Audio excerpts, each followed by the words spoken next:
Bom dia, boa tarde ou boa noite, a depender do horário que você esteja assistindo esse vídeo. Tudo bem com você?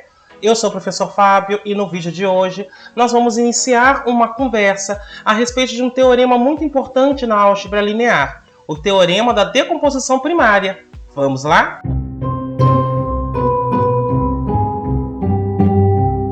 Antes de mais nada, eu vou pedir que você faça o já famoso cucocô, que é o curtir, ou seja, deixa o seu like. Aproveita e faz isso agora que você já não esquece.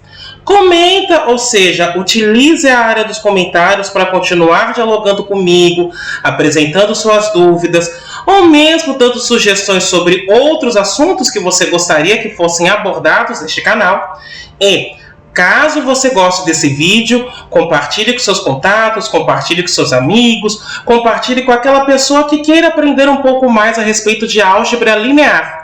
Além disso, vou pedir para você clicar no sininho, se inscrever e ativar as notificações. Desta forma, toda vez que sair um vídeo novo por aqui, você será avisado. O objetivo deste vídeo é iniciar uma conversa a respeito do teorema da decomposição primária. E por iniciar conversa, eu digo que é o primeiro de 4 vídeos nos quais nós construiremos toda a teoria que acaba culminando neste teorema, e eu vou dividir em vídeos porque essa teoria é um tanto quanto extensa. Agora, para ficar claro o porquê este teorema é tão importante, é necessário fazer uma recapitulação da maioria das trajetórias que acontecem em cursos de álgebra linear, bem como em livros que tratam deste assunto.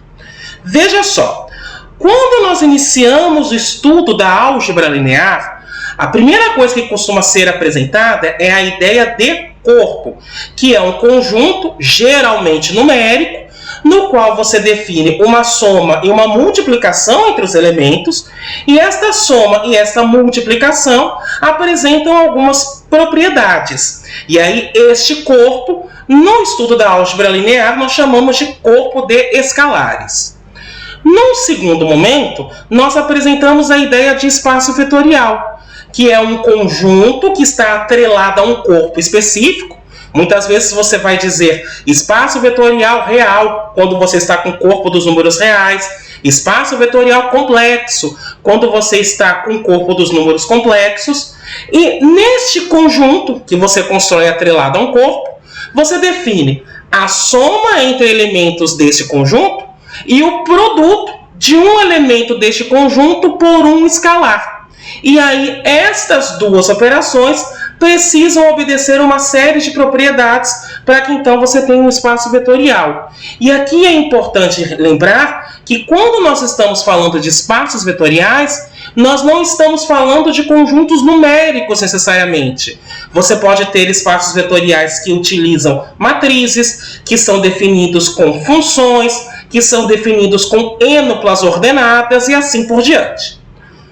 Uma vez que você constrói o espaço vetorial, se passa a estudar as estruturas que definem esse espaço, mas um conceito que é muito importante é o conceito de base de espaço vetorial. E o que seria esta base neste caso? Seria um conjunto de geradores do espaço no primeiro momento, ou seja, é um conjunto de elementos do espaço vetorial escolhidos de maneira que todo elemento deste espaço possa ser obtido a partir desse conjunto através de operações com elementos desse conjunto que eu chamo de base. Mas uma característica específica da base é que se eu pego um elemento dela, este elemento não consegue ser escrito em função dos demais elementos da base. Essa característica costuma ser traduzida por conjunto linearmente independente. Então, em outras palavras, uma base de um espaço vetorial é um conjunto de geradores linearmente independentes. Além disso, nós observamos que num espaço vetorial não há necessariamente uma única base. Ou seja, dentro de um espaço vetorial, você consegue identificar inúmeras bases, mas a principal característica entre elas é que a quantidade de elementos da base permanece sempre a mesma, independentemente da base que você escolha para aquele espaço.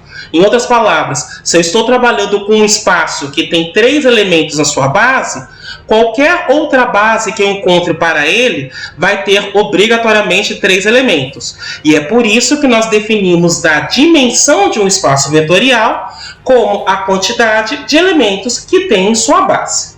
Tendo feito esse estudo sobre espaços vetoriais, nós passamos a estudar um outro ente matemático, que são as funções que podem ser definidas em espaços vetoriais. Por definida, eu estou dizendo a função que tem como domínio e contradomínio um espaço vetorial, não necessariamente o mesmo. Dentre estas, nós conceituamos aquilo que é chamado de transformação linear, que é uma função definida em espaços vetoriais, mas que tem 2 propriedades primordiais e, no fundo, elas servem para garantir que, em certa medida, você preserva de um espaço para o outro a soma e o produto por escalar. E a principal característica da transformação linear é que ela nos permite estudar um espaço vetorial observando o outro, seja o seu domínio, seja o seu contradomínio. No entanto, como eu disse, espaços vetoriais não são conjuntos necessariamente numéricos e, portanto, por vezes pode ser muito complicado trabalhar com transformações lineares utilizando somente a sentença que as define e os elementos do espaço vetorial no qual ela foi definida. Para isso, o que se observa é que é possível olhar uma transformação linear como se fosse uma matriz. De que forma?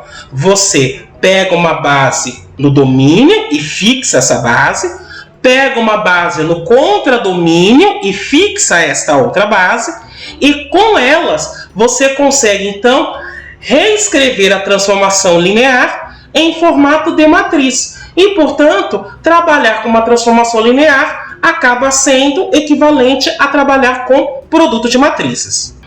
Uma vez conceituado isso tudo, nós passamos a observar transformações lineares que são definidas no espaço vetorial nele mesmo. Em outras palavras, o domínio e o contradomínio são o mesmo conjunto. Essas transformações lineares são chamadas de operadores lineares. E no caso dos operadores lineares, as matrizes que os definem são matrizes quadradas. E isso leva a um outro problema. Porque, veja, se trabalhar com uma transformação ou com um operador é a mesma coisa que trabalhar com uma matriz, à medida que eu trabalho com espaços vetoriais com dimensão muito grande, as matrizes que os representam também se tornam muito grandes. Por exemplo, se eu estou no espaço vetorial de dimensão 20, trabalhar com um operador ali é equivalente a trabalhar com uma matriz 20 por 20. E isso pode se tornar bastante complicado para você operacionalizá-las, uma vez que você vai ter muitos elementos para fazer a multiplicação. Nesse sentido, o que se observa é, veja, a matriz que define o operador está atrelada à base do espaço vetorial no qual ele foi definido. Portanto, se eu mudo a base, eu automaticamente mudo a matriz. A primeira pergunta que se faz é, será que é possível identificarmos uma base na qual a matriz que represente o operador linear seja a mais simples possível? E por mais simples possível, nós entendemos como matrizes diagonais, que é aquela que os únicos elementos não nulos da matriz estão na diagonal principal. Quando é possível identificar uma base desse tipo, nós dizemos que o operador é diagonalizável. Ocorre que nem todo operador é diagonalizável. E é aqui que se encaixa o teorema da decomposição primária, que é para nos auxiliar a verificar o que fazer quando você está trabalhando com um operador linear que não é diagonalizável. E neste caso, no final de toda a nossa conversa, nós verificaremos que é possível não escrever como uma matriz diagonal, mas sim como uma matriz diagonal por blocos. Tendo feito este preâmbulo todo, vamos começar os nossos estudos. Para começar a nossa conversa, a primeira coisa que eu vou demonstrar é este teorema que já está aí na sua tela. O teorema 1 diz o seguinte: seja L de V e V uma transformação linear e W um subconjunto de V invariante sob L. O que eu quero dizer com invariante? Eu quero dizer que toda vez que eu pego um elemento de W, a imagem dele também vai estar em W. Eu vou chamar de LW a restrição da transformação L no conjunto W. Ou seja, o LW vai ser o L calculado somente nos elementos de W. Sob essas hipóteses, o polinômio mínimo de LW vai dividir o polinômio mínimo de L. Polinômio mínimo nós entendemos como polinômio de menor grau, tal que, na hora que eu substituo L neste polinômio, o resultado é a matriz nula. Para demonstrar isso, nós vamos observar o seguinte. Num primeiro momento, eu vou chamar de M de T o polinômio mínimo de L. Então, da definição de polinômio mínimo, eu sei que M aplicado na transformação L, isso vai dar a transformação nula. Agora, perceba o seguinte, que para todo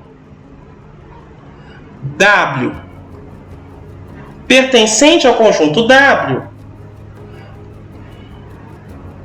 nós temos o seguinte: o polinômio mínimo aplicado em L de W, aplicado num elemento W do conjunto W, isto é a mesma coisa que calcular M aplicado em L de W, mas isso é equivalente a calcular M de L aplicado em W. M aplicado em L dá a transformação nula, portanto, quando eu aplico no elemento W, isso vira o vetor nulo. Como isso vale para todo elemento W do conjunto W, nós temos o seguinte: logo, M aplicado em L de W, isso vai dar a transformação nula. Ou seja, o que eu estou observando é que o LW é zero do polinômio M de T. Veja, o LW é uma restrição de L. Portanto, o polinômio mínimo de LW vai ter grau menor ou igual ao polinômio mínimo de L. E como, além disso, o LW é zero de MT, então significa que o polinômio mínimo de L e o polinômio mínimo de LW têm uma raiz em comum. Como o polinômio mínimo de LW tem grau menor ou igual ao polinômio mínimo de L, então isso segue imediatamente que o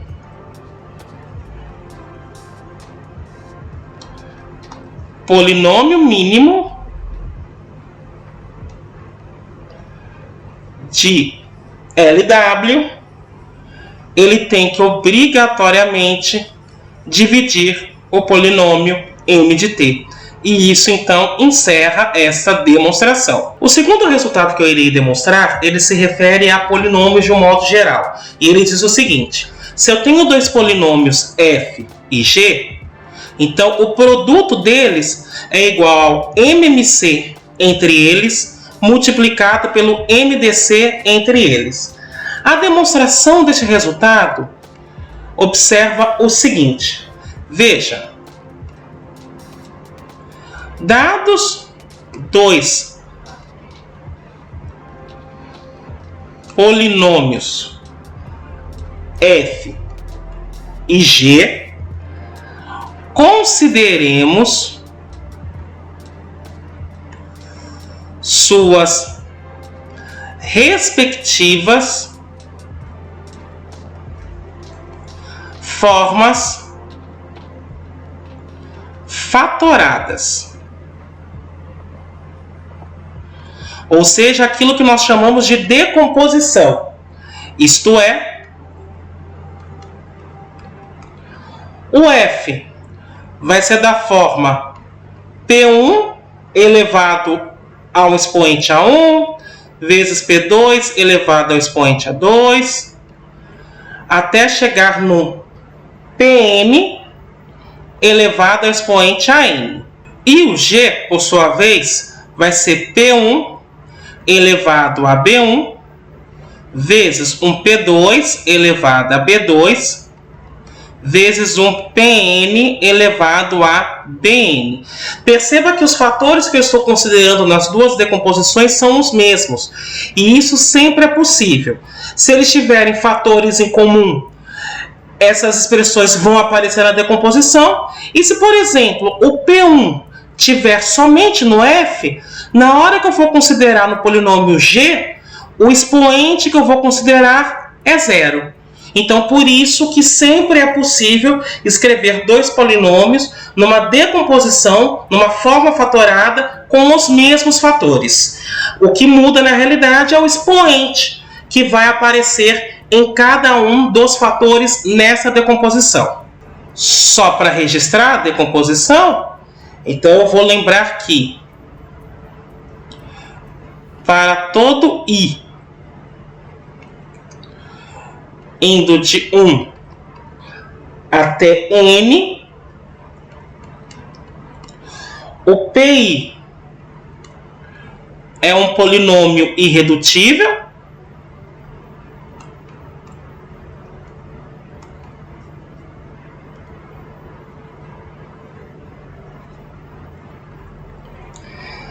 E os números AI e BI, eles vão ser números não negativos. Além disso, fixado I,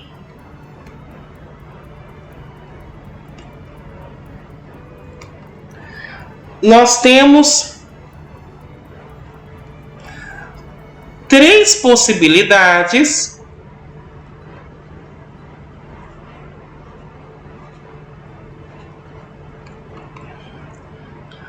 para AI e BI. A primeira é a seguinte: o AI vai ser o máximo entre eles dois,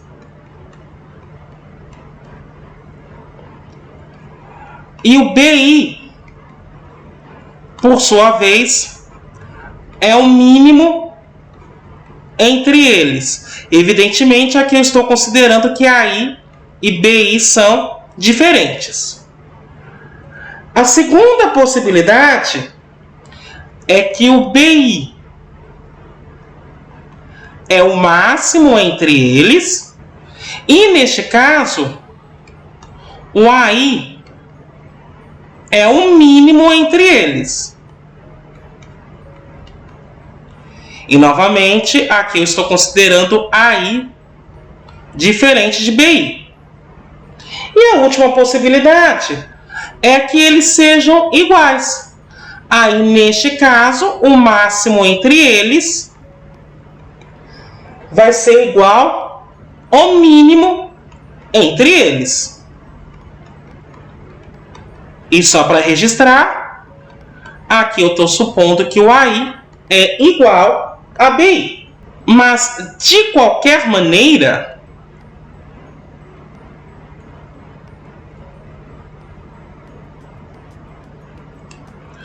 o que eu tenho é o seguinte: se eu fixo o I,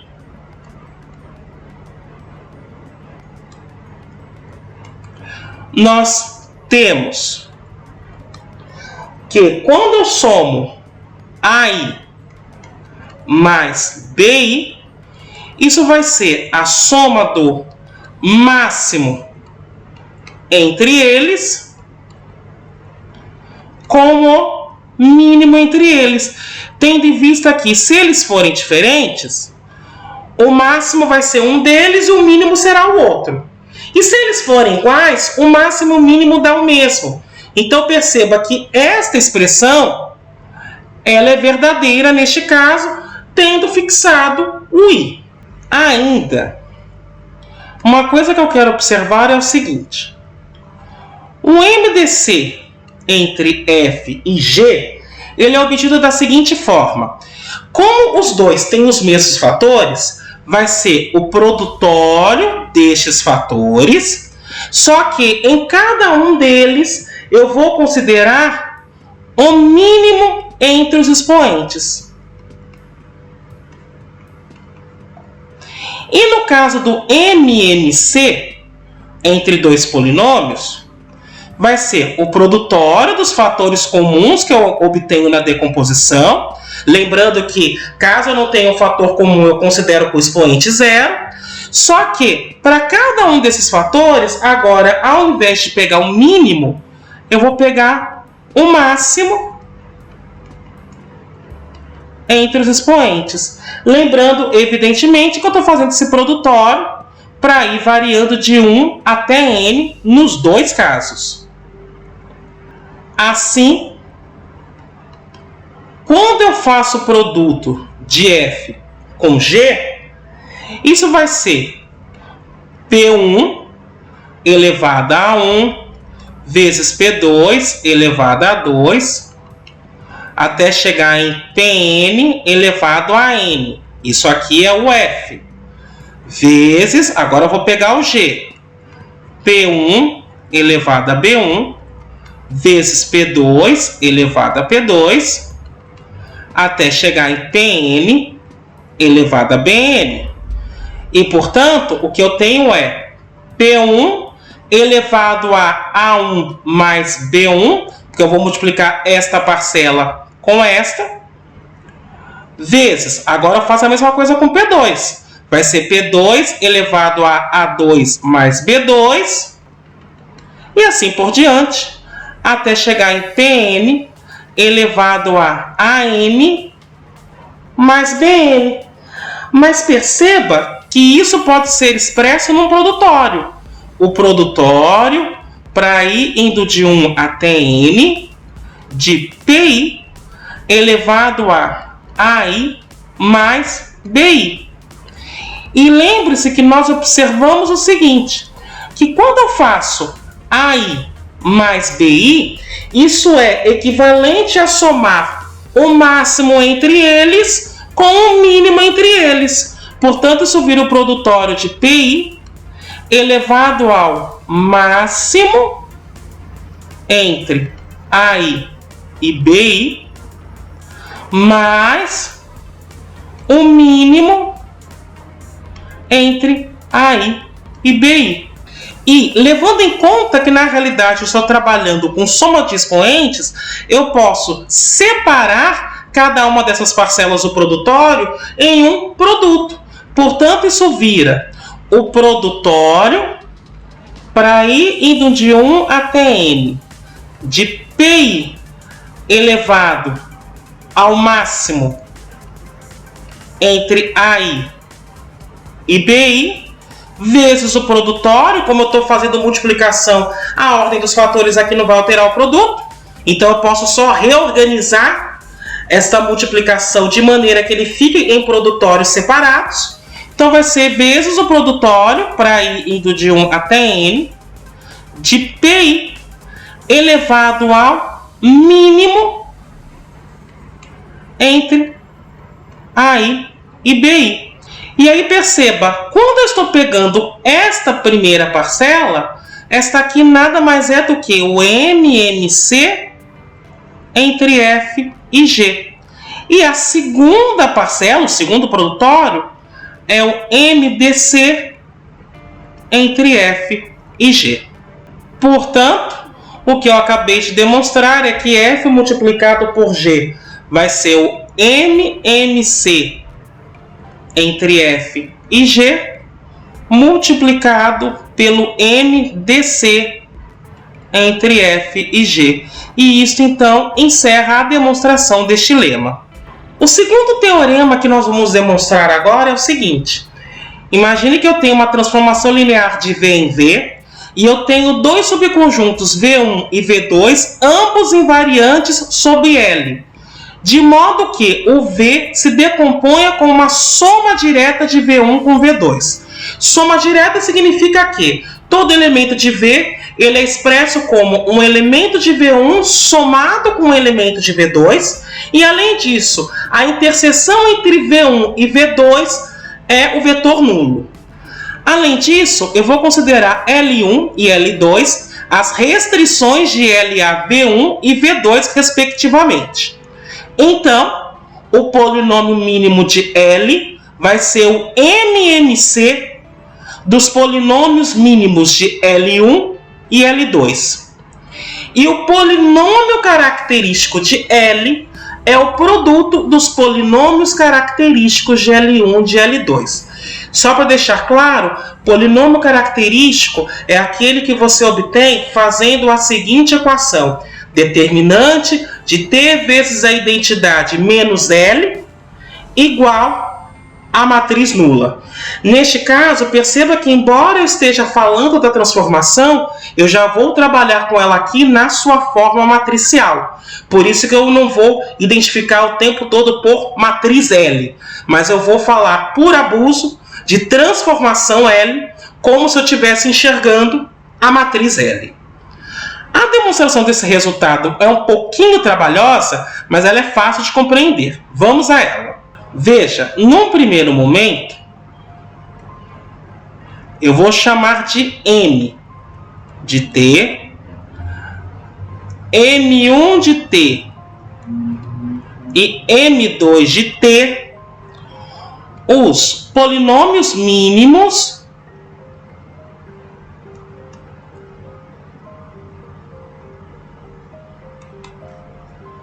de L, L1 e L2, respectivamente.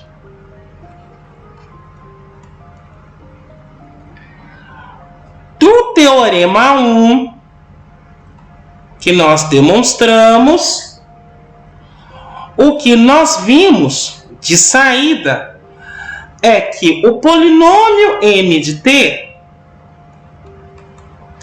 ele é divisível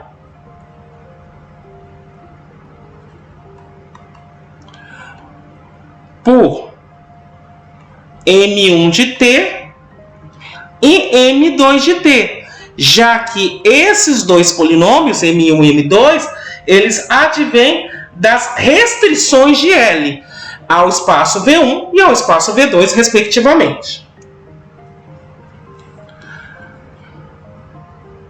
Agora, eu vou considerar f de t um polinômio qualquer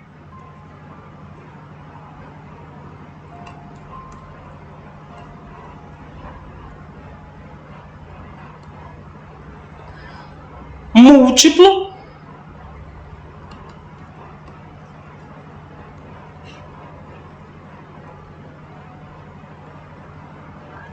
simultaneamente de M1 e M2. Então, se ele é múltiplo de M1 e ele é múltiplo de M2, eles têm as mesmas raízes. Portanto, eu sei que f aplicado no operador L1 é igual a f aplicado em L2, e isso tudo vai dar a transformação, ou o operador, porque neste caso eu estou falando de funções que estão definidas no espaço vetorial V nele mesmo, o operador nulo. Além disso, como V é decomposto nesses dois subespaços, V1 e V2, e aí eu tenho uma soma direta, segue que, dado V em V, nós temos que este V é da forma V1 mais V2, onde este V1 pertence ao subespaço V1 e o V2 pertence ao subespaço V2. Logo, quando nós calculamos f de L aplicado em V, isso vai ser a f de L aplicado em V1 mais V2. Lembrando que aqui eu estou tratando de um polinômio composto com um operador, eu posso quebrar este elemento em uma soma. Seria a soma da f aplicada em L, isso aplicado em V1, mais a f de L aplicada em V2. Ora, isso se torna f aplicada em L de V1 mais f aplicada em L de V2. Agora, lembre-se que L aplicada em V1 é a mesma coisa que calcular L1 de V1. E a L aplicada em V2 é a mesma coisa que calcular L2 de V2. Portanto, veja, eu tenho f aplicado em L1, aplicado no elemento V1, mas f aplicado em L1, como nós observamos, vai dar sempre a transformação nula. Portanto, f de L1 aplicado em V1 é o vetor nulo. E de maneira similar, f aplicado em L2 de V2 também é o vetor nulo, uma vez que f aplicado em L2 dá o operador nulo. Logo, isso se torna o vetor nulo. Portanto, o que eu observei é que f aplicado no operador L também dá a transformação nula. Ou seja, o que nós estamos demonstrando é que todo polinômio múltiplo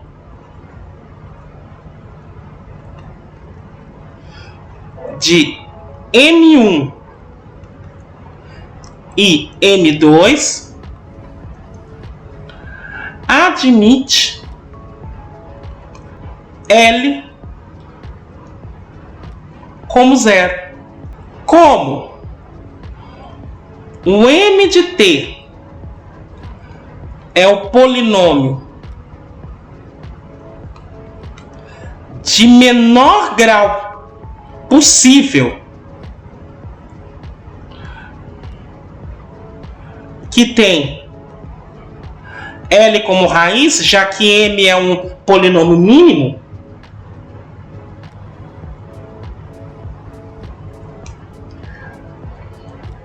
segue que este polinômio mínimo vai ser o MMC entre M1 e M2.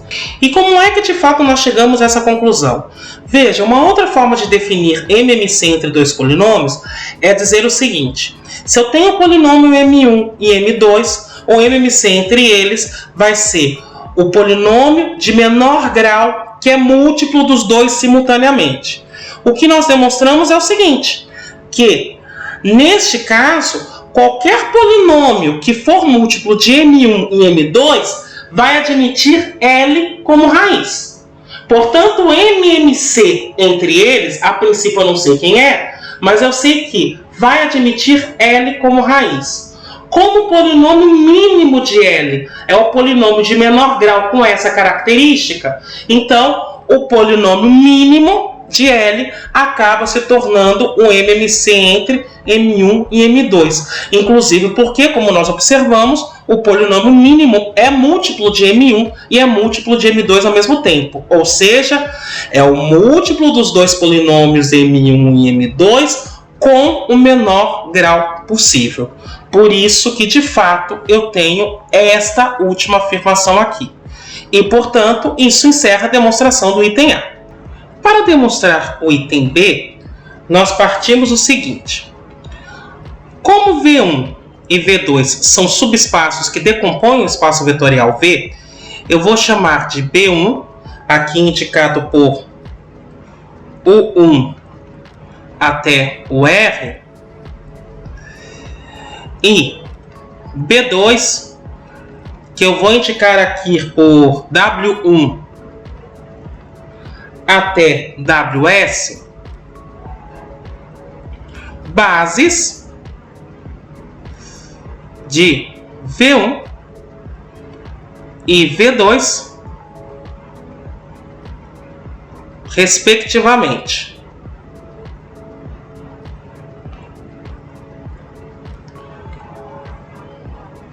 Como V é soma direta de V1 com V2, então, se eu pego o conjunto B formado pela união dessas duas bases, este conjunto B acaba se tornando uma base para o espaço vetorial V. Agora, como V1 e V2 são invariantes sob L,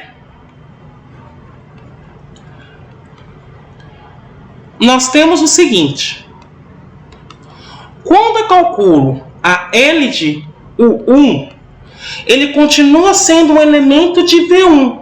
Então, neste caso, a L de U1, ela vai ser escrita como um elemento que eu vou chamar de A11 de U1, mais, aqui eu vou até o elemento AR1 de UR, mais 0 vezes W1, mais 0 vezes WS. E por que eu estou escrevendo dessa forma? Porque agora eu vou determinar a matriz que vai representar o operador L na base B. Veja, eu posso continuar observando isso até chegar no UR. Então, o L de UR também vai ser um elemento de V1, portanto, vai ser escrito em função da base de V1. E aí eu posso escrevê-lo como A1R U1 até chegar aqui no elemento ARR UR mais 0 vezes W1 mais 0 vezes WS. Agora, quando eu vou calcular a imagem do W1, como V2 também é invariante sob L, a imagem do W1 vai estar em V2. Portanto, ele pode ser escrito somente com elementos do conjunto B2. Logo, eu vou escrever em função da base B da seguinte forma. Isso vai ser 0 vezes o 1, até chegar no 0 vezes o R, mais, e aqui eu vou ter um elemento B11 W1, até chegar no elemento BS1 WS. E assim eu faço até chegar ao último elemento da base B. Então o L de WS vai continuar em V2, portanto ele vai ser da forma 0 vezes o 1, até chegar aqui no 0 vezes o R, mais um elemento que eu vou chamar de B1S W1, até chegar no último elemento BSS WS. Agora, para escrever a matriz que representa esse operador na base B, lembremos que uma vez que nós fizemos essa escrita com a base do espaço vetorial V, o que está em linha se torna coluna para compor a matriz. Assim, a matriz que vai representar o operador L na base B, ela vai ser uma matriz dada da seguinte forma. Os elementos que estão na primeira linha vão virar a primeira coluna. Então eu tenho A1, 1, até chegar aqui no AR1, aqui é 0, continua 0. Vai aqui em diante até chegar no A1R. Aqui eu vou ter o elemento ARR. E abaixo disso, continua tudo sendo 0.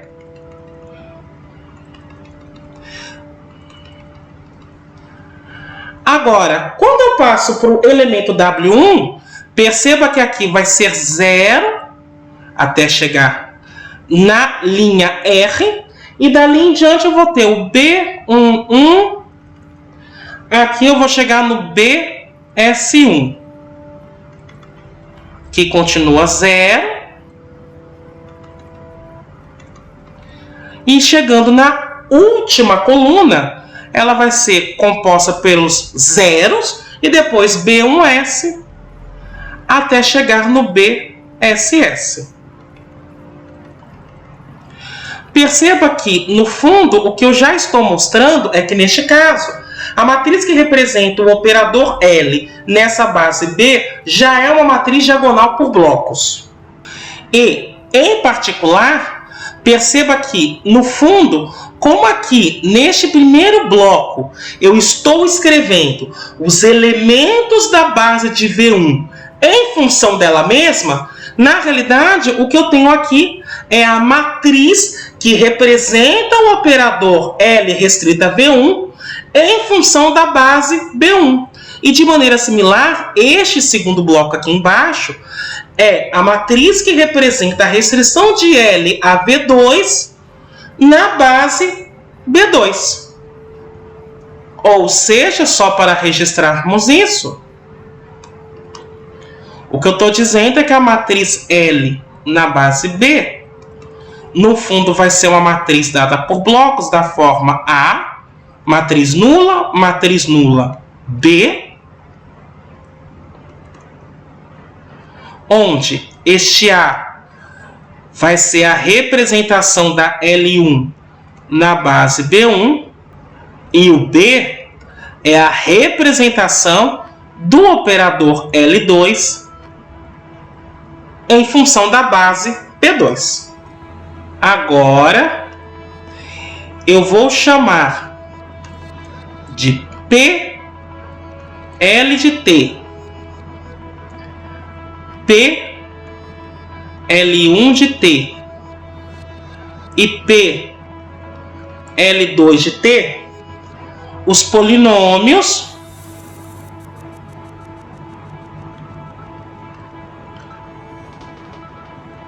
característicos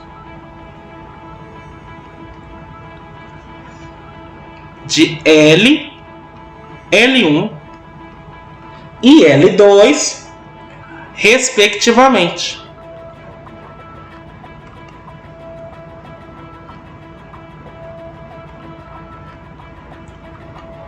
Então, o que eu tenho é o seguinte: o polinômio característico do operador L, ele é dado pelo determinante da matriz T vezes a identidade, menos a matriz que representa o operador L na base B, neste caso.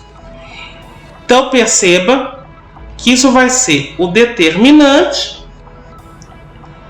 da seguinte matriz. T vezes a identidade é uma matriz diagonal. Na diagonal principal, todos os elementos são iguais a T, menos a matriz dada por blocos, A, 0, 0, B.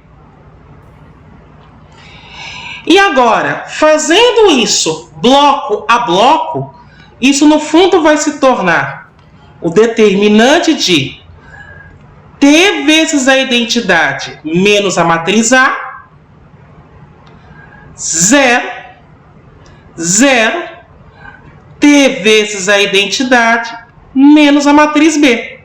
E veja, agora que nós estamos trabalhando com uma matriz que também é diagonal por blocos, na realidade, perceba que o determinante dessa matriz agora vai se tornar o determinante deste pedaço vezes o determinante desse, menos o determinante da matriz nula, que é 0, vezes o determinante dessa matriz nula, desse bloco nulo, que é 0. Portanto, o que eu vou ter é o determinante de TI menos A vezes o determinante de TI menos B. Agora observe o seguinte, este primeiro determinante é o polinômio característico da restrição L1 e esse segundo determinante é o polinômio característico da restrição L2. Portanto, o que eu acabei de provar é que o polinômio característico do operador L é o polinômio característico do operador L1 vezes o polinômio característico do operador L2. E isto, então, encerra a nossa demonstração. A última observação que eu desejo fazer é a seguinte. Se no teorema anterior o M1 e o M2 forem primos entre si, então o polinômio mínimo do operador L é o produto dos polinômios mínimos referentes a L1 e a L2, respectivamente. E este resultado vem por causa do lema 2. Perceba o seguinte, do lema 2, nós temos que M1 vezes M2, aqui eu vou suprimir a variável T, é igual ao MC entre M1 e M2, com o MDC entre M1 e M2. O teorema 2 que acabamos de demonstrar mostra que o MMC entre M1 e M2 é o polinômio mínimo do operador L, ou seja, o M. E neste caso, se eles forem primos entre si, o MDC entre eles vai ser exatamente o polinômio constante igual a 1. Portanto, isso fica vezes 1. Ou seja, M1 vezes M2, no fundo, vira M. Bom, era isso que eu gostaria de discutir com você neste primeiro momento. Eu vou parar por aqui, mas continuaremos em outros vídeos. Eu agradeço muito por você ter ficado até aí, até o momento. Espero que tenha sido bastante proveitoso e espero encontrá-lo na próxima. Até logo!